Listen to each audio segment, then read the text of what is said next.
سورہ بقرہ آیت نمبر 22۔ اعوذ باللہ من الشیطان الرجیم، بسم اللہ الرحمن الرحیم۔ الذي جعل لكم الأرض فراشا والسماء بناء وأنزل من السماء ماء فأخرج به من الثمرات رزقا لكم فلا تجعلوا لله أندادا وأنتم تعلمون۔ صدق اللہ العظیم۔ اللهم صل على محمد النبي الأمي وعلى آله وسلم تسلیما كثيرا كثيرا۔ محترم سامعین کرام، اس آیت مبارکہ کا ترجمہ اللہ تبارک و تعالی ارشاد فرماتے ہیں: الذي جعل لكم الارض فراشا والسماء بناء، اور وہ رب وہ ہے جس نے تمہارے لیے زمین کو بچھونا بنایا اور آسمان کو چھت بنایا، وَأَنزَلَ مِنَ السَّمَاءِ مَاءً، اور اس نے آسمان سے پانی اتارا، فَأَخْرَجَ بِهِ مِنَ الثَّمَرَاتِ رِزْقًا لَكُمْ، پھر اس پانی کے ذریعے سے تمہارے لیے پھلوں کو نکالا، رِزْقًا لَكُمْ، تمہارے رزق کے واسطے، تمہارے کھانے پینے کے لیے، فَلَا تَجْعَلُوا لِلَّهِ أَنْدَادًا، تو تم اللہ کے ساتھ مقابل یا شریک مت ٹھہراؤ، وَأَنْتُمْ تَعْلَمُونَ، اور تم اس کو جانتے ہو۔ محترم سامعین کرام، اللہ تبارک و تعالیٰ کی وحدانیت کو بیان کیا جا رہا تھا، کیونکہ توحید تمام عقائد کا سرچشمہ ہے۔ اگر کسی کے پاس توحید ہے تو ساری چیزیں قابل قبول ہیں، اگر انسان کے پاس توحید نہیں ہے تو پھر اس کی نجات بھی نہیں ہے۔ تو اس لیے قرآن مجید کے اندر سب سے زیادہ زور اسی توحید کے اوپر دیا گیا، اللہ تبارک و تعالیٰ کی وحدانیت کے اوپر دیا گیا۔ تو فرمایا عبادت کے لائق وہ رب ہے، اس کی صفات کو بیان کیا جس نے تمہیں پیدا کیا ہے، جو تمہارا رب ہے، تمہیں بھی پیدا کیا، تم سے پہلے لوگوں کو بھی۔ پھر اس کی صفت یہ ہے الذی جعل لکم الارض فراشا، جس نے تمہارے لیے اس نے زمین کو ایک بچھونا بنایا، بچھایا ہے، اس پر ہم چل رہے ہیں، ساری ضروریات ہماری اسی سے کیا ہو رہی ہیں، پوری ہو رہی ہے۔ خلق لکم ما فی الارض جمیعا، تمہارے لیے سب کچھ اللہ تعالیٰ نے اس زمین سے کیا کر دیا، نکال دیا ہے۔ اس کے متعلق کل کے درس میں ڈیٹیل کے ساتھ بیان ہو چکا۔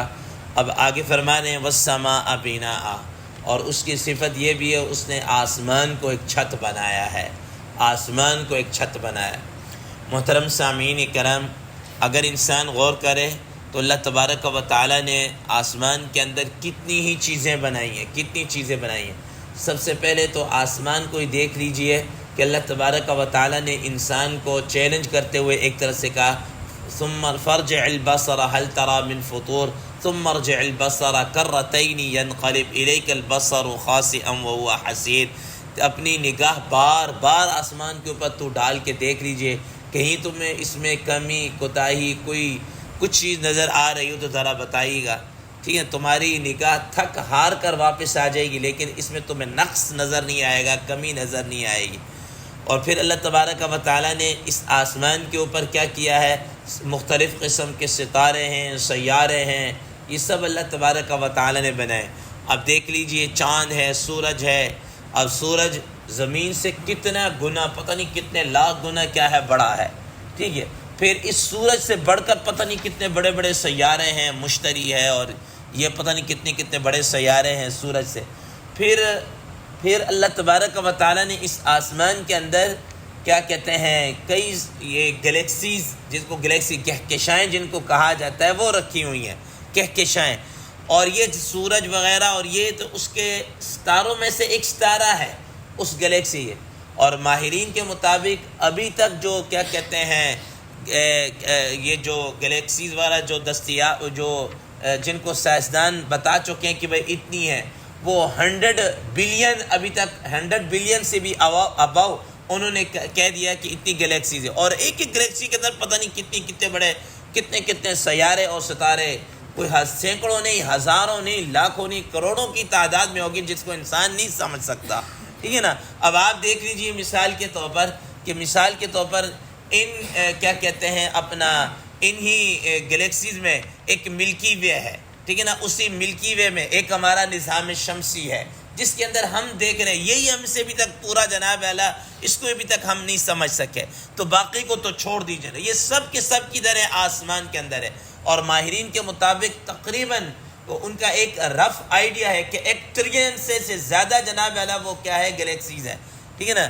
یہ سب کیا ہے آسمان کے اندر ہے. اور آسمان کے اندر اللہ تبارک و تعالیٰ نے پھر ایک بڑا عجیب جملہ ارشاد فرمایا 27ویں پارے کے اندر سورہ زاریات کے اندر، وَالسَّمَاءَ بَنَيْنَاهَا بِأَيْدٍ وَإِنَّا لَمُوسِعُونَ.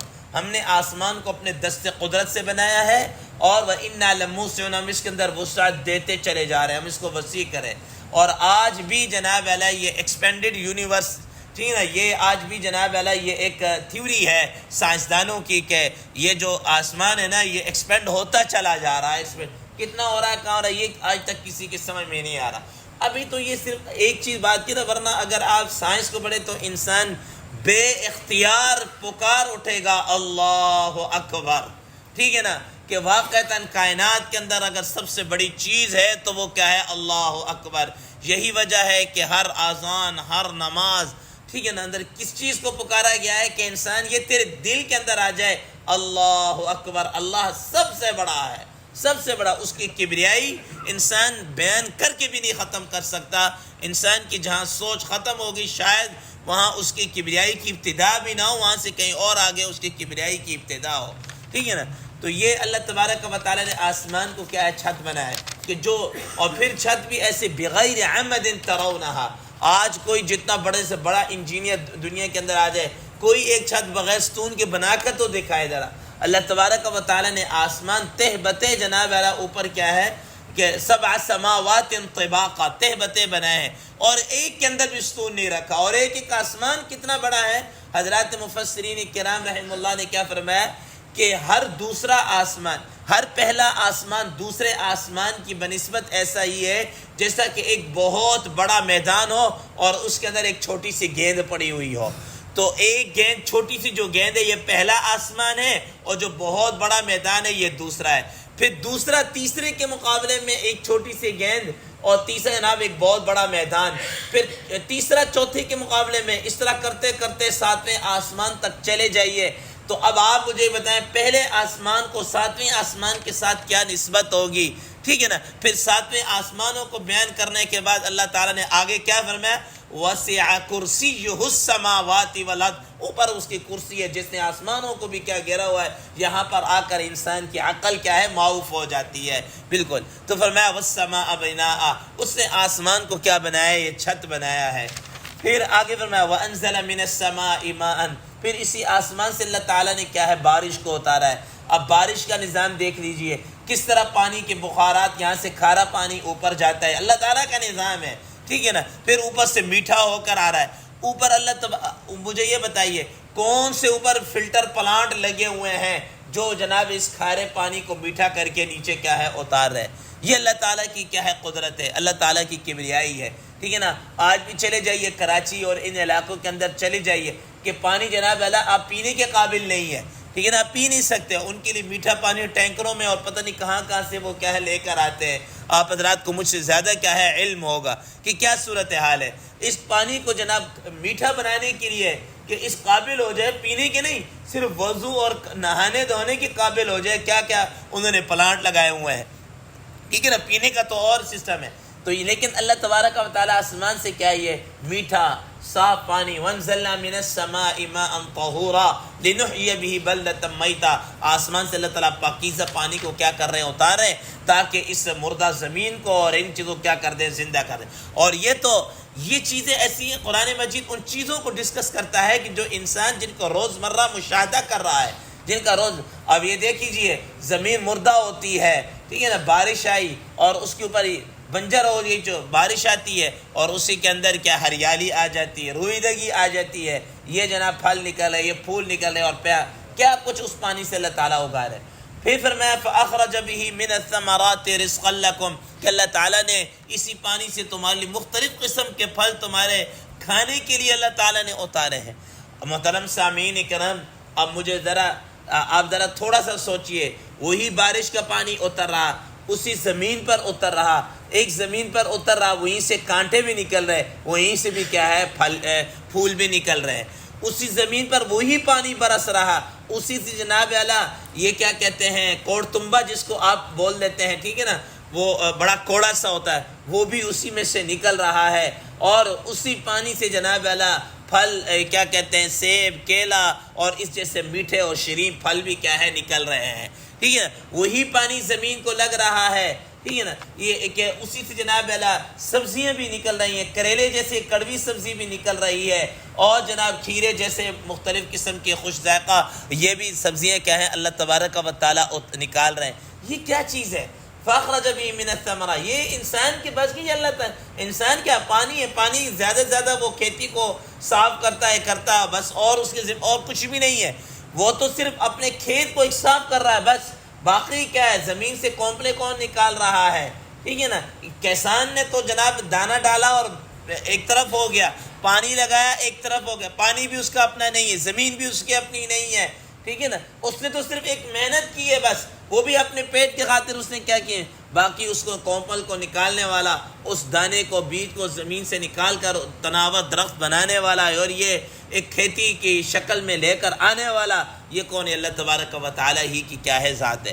تو جتنا انسان اللہ تعالیٰ کی صفات کے اندر غور کرتا چلا جائے گا، اتنا ہی اللہ تعالیٰ کی عظمت، کبریائی، معرفت انسان کے دل کے اندر کیا ہے، آتی چلی جائے گی۔ اب یہ ساری چیزیں وہ ہیں جس کا میں اور آپ روز مرہ کیا کر رہے ہیں، مشاہدہ کر رہے ہیں، روز مرہ کیا کر رہے ہیں، اس کے لیے کسی راکٹ سائنس کی کیا ہے، ضرورت نہیں ہے، یہ تو ہماری آنکھوں کے سامنے ہی ہے، یہ کم سے کم عقل والا آدمی بھی جناب اللہ اس کو سمجھ سکتا ہے۔ اب مثال کے طور پر ہم یہ کہتے ہیں یار یہ دیہاتی ہے، یہ جناب اللہ مطلب کیا مطلب دیہاتی کا، یہ ان پڑھ ہے، وہ ان پڑھ بھی اس کو ہم سے زیادہ جناب کھیتی کے متعلق کیا ہے پتہ ہے، ٹھیک ہے نا، یہ ایسی چیزیں کہ اللہ تعالیٰ نے کم سے کم عقل والوں کے سامنے، کہ بھئی وہ کم از کم دیکھ کے یہ سمجھ لے کہ ان چیزوں کو پیدا کرنے والا میں نہیں ہوں، میری کوئی میں، یہ اللہ تعالیٰ ہی ہے، یہ کیا ہے، اللہ تبارک و تعالیٰ ہی ہے۔ اب اللہ تبارک و تعالیٰ فرمایا جب یہ ساری اس ذات کی یہ صفات ہے جس کے متعلق کہا جا رہا ہے تم اس کی عبادت کرو، پھر اللہ تبارک و تعالیٰ فَلَا تَجْعَلُوا لِلَّهِ أَنْدَادًا، پھر اس ذات کے ساتھ تم کیوں شریک ٹھہراتے ہو، ٹھیک ہے، اس کے ساتھ کیوں شریک ٹھہراتے، فَلَا تَجْعَلُوا لِلَّهِ أَنْدَادًا، اللہ تعالیٰ کے ساتھ کوئی ند نہ ٹھہراؤ، ند مقابل، کوئی اللہ تعالیٰ کے ساتھ شریک، کسی بھی معاملے کے اندر اللہ تبارک و تعالیٰ کے ساتھ کوئی شریک نہ ٹھہراؤ۔ اب یہ شرک جو ہے یہ بعض لوگ ذات کے اندر شریک ٹھہراتے ہیں، مثال کے طور پر جیسے مجوسی ہیں اور یہ عیسائی ہیں اور یہ سب، انہوں نے اللہ تعالیٰ کی ذات کے اندر لوگوں کو شریک کرنا شروع کر دیا، مخلوق کو شریک کرنا شروع کر دیا، ٹھیک ہے نا۔ بعضوں نے کہا کہ جناب جیسے مجوسی وہ کہنے لگے کہ خدا دو ہیں، ایک نیکی کا خدا ہے، ایک شر کا خدا ہے، ایک کو انہوں نے جناب اہرمن کا نام لے دیا اور ایک کو یزدما پتہ نہیں کیا اس کا نام دے دیا، ٹھیک ہے نا، اور یہ انہوں نے نیکی کا الگ اور برائی کا الگ خدا بنا دیا۔ اللہ تبارک و تعالیٰ فرما رہے ہیں وقال اللہ لا تتخذوا الہین اثنین انما هو الہ واحد، اللہ دو نہیں ہے، ایک ہی ہے، ٹھیک ہے نا۔ اور بعضوں نے جناب اللہ وہ کیا کیا ہے کہ انہوں نے کہا کہ جناب تین خدا ہیں، اللہ تعالیٰ بھی ہے، جبریل امین علیہ السلام، مریم علیہ السلام، اور یہ پتہ نہیں تین میں سے اللہ تعالیٰ نے ان کے متعلق بھی فرمایا لقد کفر الذین قالوا ان اللہ ثالث ثلاثہ، ان لوگوں پر اللہ تعالیٰ کفر کا فتویٰ لگایا ہے جو یہ کہتے ہیں کہ اللہ تین میں سے ایک ہے، ٹھیک ہے۔ یہ جو ہے کیا کہتے ہیں معبود کون، انما الہکم الہ واحد، معبود صرف کیا ہے، ایک ہی ہے، ایک ہی معبود ہے۔ تو اس کے ذات کے اندر بھی شریک نہیں ٹھہرانا، صفات کے اندر بھی شریک نہیں ٹھہرانا۔ صفات کے اندر کوئی آدمی یہ شریک ٹھہرانا شروع کر دے کہ ٹھیک ہے جی کہ اللہ تعالیٰ بھی دیتا ہے، یہ ہستی بھی دے رہی ہے، فلاں بزرگ بھی دے رہا ہے، فلاں جناب اللہ ہستی بھی کیا ہے دے رہی ہے۔ اللہ تبارک و تعالیٰ فرما رہے یدبر الامر من السماء الى الارض، زمین و آسمان کے اندر جتنا بھی نظام چل رہا ہے اس کو سر انجام دینے والی ذات اللہ تبارک و تعالیٰ ہی کی ذات ہے، باقی کوئی بھی نہیں ہے، کوئی بھی نہیں۔ کوئی جناب اللہ پیغمبر، کوئی بزرگ، کوئی حقیر، کوئی فقیر، کوئی جناب اللہ ہستی کوئی بھی نہیں کرنے والی، کیا کون ہے کہ اللہ تبارک و تعالیٰ ہی کی ذات ہے، ٹھیک ہے نا۔ اگر اولاد دینا وہی دینے والی، بارش برسانے والی وہی، رزق دینے والی وہی، حتیٰ کہ انسان پر غمی خوشی لانے اور ٹالنے والی بھی ذات کون سی ہے، نفع نقصان دینے والی ذات بھی کیا ہے اللہ تعالیٰ ہے۔ اسی طریقے سے بعض لوگ جناب اللہ وہ کیا کرتے ہیں کہ اللہ تعالیٰ کے ساتھ اس طرح شرک ہوتے، مسلمان ہیں، کلمہ گو ہیں، لیکن وہ جناب اللہ وہ قبروں کے اوپر جا کر کھڑے ہو کر مانگنا شروع کر دیتے ہیں۔ اللہ تبارک و تعالیٰ نے ان کے متعلق ومن اضل ممن يدعو من دون اللہ من لا يستجیب له الى یوم القیامہ وهم عن دعائهم غافلون، کہ بھائی تم قیامت تک ان کے سامنے کھڑے ہو کر مانگتے رہو، تم جناب اللہ کبھی بھی تمہاری پکار کا جواب نہیں دیں گے، وہ تو پتہ ہی نہیں ہے ان کو وہ تم کیا کہہ رہے ہو، ان کو تمہاری ضروریات کا بھی نہیں پتہ، ان کو ضروریات تو بڑی دور کی بات ہے، ان کو تو یہ بھی نہیں پتہ کہ تم کیا کہہ رہے ہو، کچھ کہہ بھی رہے ہو کہ نہیں کہہ رہے، ہم عن دعائهم غافلون۔ محترم سامعین، اسی طریقے سے جناب اعلیٰ انسان کیا کرتا ہے اپنا کچھ اور چیزوں کو وہ اللہ تعالیٰ کے ساتھ شریک ٹھہرانا شروع کر دیتا ہے، ٹھیک ہے نا، کچھ فعال لینا شروع کر دیتا ہے، اور یہ سب یہ کیا ہے، شرک ہے، ٹھیک ہے۔ نجومیوں کے پاس جانا شروع کر دیا، کاہنوں کے پاس جانا شروع کر دیا، ٹھیک ہے نا، ستارہ شناس ہوتے ہیں ان کے پاس جانا شروع کر دیا، 10 شناس ہوتے ہیں ان کے پاس جو ہاتھ دیکھتے ہیں، ہاتھوں کی لکیریں، ان کے پاس جانا شروع کر دیا۔ یہ ساری کے سارے کیا ہیں، شرک ہیں۔ رسول اللہ صلی اللہ علیہ وسلم نے کیا فرمایا کہ جو من اتی عرافا فسألہ، کہ جو ایسے نجومی کے پاس آیا اور اس سے سوال کیا، لم يقبل اللہ له صلاة 40، کہ اللہ تبارک و تعالیٰ 40 دنوں کی یا 40 راتوں کی اس کی نماز قبول نہیں کرے گا، او کما قال علیہ الصلاۃ والسلام۔ یہ کیا چیز ہے، فلا تجعلوا للہ اندادا، کسی بھی طریقے سے اللہ تبارک و تعالیٰ کے ساتھ کوئی ند، کوئی مقابل، کوئی شریک کیا ہے نہ ٹھہراؤ، کوئی شریک کیا ہے نہ ٹھہراؤ، حتیٰ کہ اگر علماء ہوں، حتیٰ کہ اگر کوئی حقیقتاً ایسا شیخ ہو جو اللہ اور اس کے رسول صلی اللہ علیہ وسلم کی تعلیمات دینے والا ہو، ان کی بھی باتوں کو اس حد تک ماننا ہے جس حد تک وہ شریعت کی اتباع کر رہا ہے، بس۔ اگر اس سے زیادہ کریں گے تو اتخذوا احبارهم ورهبانهم اربابا من دون اللہ، کہ پھر اس زمرے کے اندر آ جائیں گے کہ یہ وہ لوگ ہیں کہ جنہوں نے اپنے پیروں کو اور اپنے علماء کو اور ان کو اللہ تعالیٰ کے علاوہ دوسرا کیا ہے، رب بنا دیا تھا، ٹھیک ہے نا۔ کسی شیخ کی، کسی عالم کی، کسی کی بات تب مانیں گے جب وہ کیا کہنے والا ہوگا، اللہ اور اس کے رسول صلی اللہ علیہ وسلم کی کوئی بات کرنے والا ہوگا، تب ہم اس کی بات مانیں گے، ورنہ جناب اعلیٰ کسی کی بات کو نہیں مانا جائے گا۔ کیوں کہ اللہ تبارک و تعالیٰ ہی فلا تجعلوا للہ اندادا، اللہ تعالیٰ کے ساتھ کسی کو شریک نہ ٹھہراؤ، وانتم تعلمون، اللہ تعالیٰ فرما رہے ہو تم اس بات کو کیا بخوبی جانتے ہو کہ اللہ تعالیٰ کے ساتھ کوئی شریک نہیں ہے، اور یہ بھی نہیں ہے، اور دوسرا یہ بھی جانتے ہو کہ ہم کیا کر رہے ہیں۔ اب دیکھ لیجئے ہمارے کرتوتوں کو دیکھ لیجئے، اور اللہ تعالیٰ کی رحمت اور عنایتوں کو کیا ہے دیکھ لیجئے، ہمارے کرتوت کیا ہے اور اللہ تعالیٰ کی رحمت اور عنایت ہم پر کیا ہے۔ اللہ تبارک و تعالیٰ سے دعا ہے اللہ تبارک و تعالیٰ ہمیں اللہ تعالیٰ کی ان صفات کو پہچان کر اور کما حقہ اس کی معرفت کرنے کی اور اس کی عظمت اور کبریائی کی گنگنانے کی توفیق عطا فرمائے۔ وآخر دعوانا ان الحمد للہ رب العالمین۔